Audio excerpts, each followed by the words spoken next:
or dare? Paano ba kiligin si Yana? Paano ka kiligin? Siguro hindi ko rin sinasabi or di rin ako May signs lang, pero may signs. Ano lang, Like paano? parang nagtatago lang or something na hindi ka nagpapakita kahit kanino, tapos parang sa sarili mo lang mainisip. Kaya Okay. Miles, ikaw na. Okay. Truth or dare? Truth muna tayo. Kung ulam ka, ano ka at bakit? Ano, para sa akin, adobo. Adobo. Sarap yun.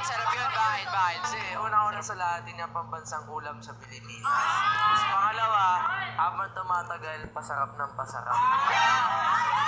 Yan pala yun. Wait lang guys, baka iba isipin niyo eh. Ganito kasi yan, kunyari yung adobo nilagay mo sa rep, tapos kinabukasan ininit mo, lalong sumasarap. Yun. Tama. Dahil dyan, Yana, ikaw na ulit. Truth or dare? Truth ulit. Truth Ganda. ulit.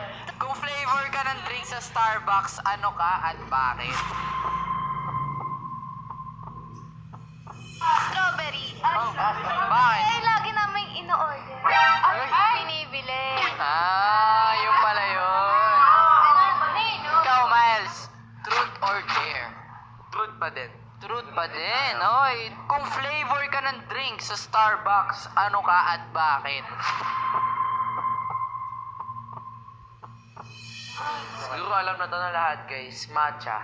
Matcha. Bakit matcha? Kasi doon na kami nakilala ni Nino. Basta ni Mitch. Tsaka naging title pa nga nung short film namin. Matcha. Matcha pala.